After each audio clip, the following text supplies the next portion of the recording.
I And 4,000 people, that feels like a lot more than most of the people I've talked to have been able to knock. And is that just Democrats or is that everybody? so it's not unique. We have a list that's based off of Democrats who voted in primaries, and we've made our way through that once and are now making our way through it a second time.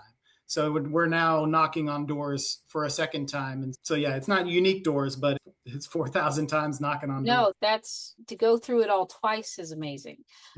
As somebody who's helping people do that. Yeah. We've got a lot of great volunteers, and every weekend we've got at least 6 volunteers.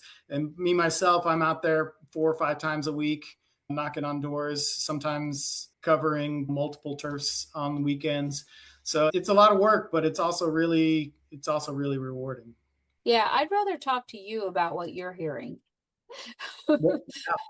You know what I mean? Than to go hear from them. I'll let it funnel to you and then you can tell me. But and I've interviewed people, Kansas House people from rural all over the place at this point. I believe, I don't know, I'm in the teens, 16, 17 House districts I've interviewed. And what they're hearing at the doors is the same all over the place. It doesn't matter. The issues that people are worried about are all the same issues. Yeah, keeping a roof over your head, keeping food on the table. Healthcare is, and people have a lot of concerns over data centers, and people bring up the constitutional amendment on the ballot on the 4th. That one is one that people in Lawrence at least are really concerned about. Oh, they're very concerned everywhere. Yeah. I am online a lot. And I know you can't tell everything from comment sections and things like that because algorithms, but I don't use social media the way most people do. I don't just go and scroll my social media very often. I'm looking for specific thing. I'm going to specific groups and I'm members of groups all over the place. I follow all the politicians that don't block me and I'm blocked by a couple different people, but I'm blocked by people. I'm blocked by people on both sides too. I it seems to me that public servants probably shouldn't block people. Yeah, even as candidates, they shouldn't block people. Yeah, Um, yeah. Maybe with candidates, that's one thing, but if you're an elected official, you really shouldn't be doing it. Yeah, it's not the thing is like, especially since I'm like doing it under Kansas Helen, I stay pretty professional. Now, I did get blocked by the Sedgwick County Republican Party, and I deserved it. And I knew I was going to get blocked when I made the comment because I said, what, see you next Tuesday runs this page. Like Yeah. that. I didn't say the word, but they No, know you, that. yeah, they knew And what because they just caught me and I just lost it. And that's sure. all I said. And I knew when I hit post, it was going to get me blocked. But they haven't blocked my Kansas Hella page. But yeah, I don't think they should be so easily blocking people. I don't like the way some candidates and some elected officials, but like I said, it's not just obviously the Republicans are worse.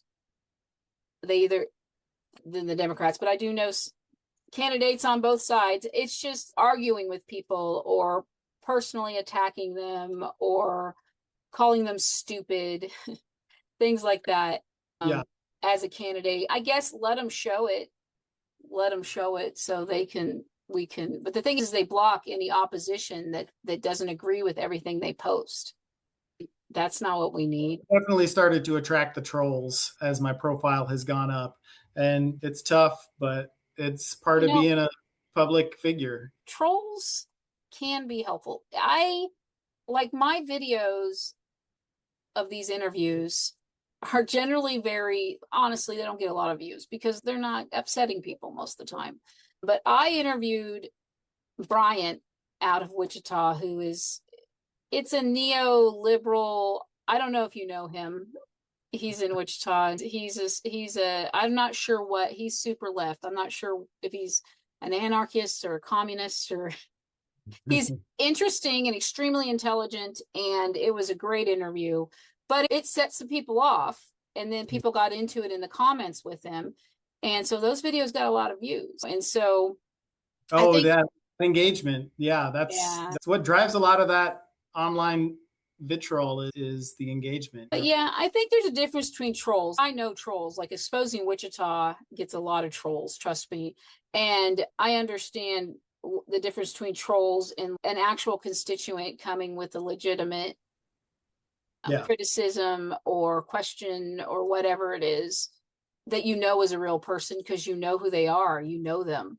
To block them or call them stupid or anything like that is just it. If I was running and somebody really made me upset in my comments, I would probably just ignore them. If it was blatant and horrible, I might delete it. I'm not going to block them. Sure. I've deleted a comment or two from Kansas Helen, but I'm not going to attack them. I'll ignore them if I don't have anything constructive or good or nice or anything to add to say to it, and I'll leave it there. And if somebody else wants to go in there and say something to them, that's up to them. But yeah, if it's in good faith, I'm going to respond. Yeah. Yeah, that's exactly it. If there's a discussion to be had there, then yeah, let's have that discussion. Just thinking from the algorithm's perspective, any engagement boosts the algorithm. And so there's an incentive to really get in there and just duke it out. It's like you were saying with the other person that you interviewed. Sounds like he really went in there and fed the algorithm, really, Yeah. which is great for your views, but is also great for Zuckerberg. Yeah. Yeah. Yeah, I I don't know. mean, it's like I don't really care about clicks and views. I don't make any money off of any of this. In fact, it costs me money, Yeah, but it's more about I want the message to get out there and I sure. want people to have Yeah, these conversations. And we need people like Brian to keep pulling us left and to keep us from going all the way too far over. And I see the value in everybody's perspectives for the getting out there on the left, all the different left perspectives, right? Because there are so many. And that's the thing about like the right kind of has two now. And then the left is just so fractured in well, general. we're starting to see the right fall apart too, Yes. which is why I think we got a good shot at breaking the supermajority this year, This because is that whole MAGA coalition is just falling apart in real time. We're actually watching it happen, especially since the Iran war started.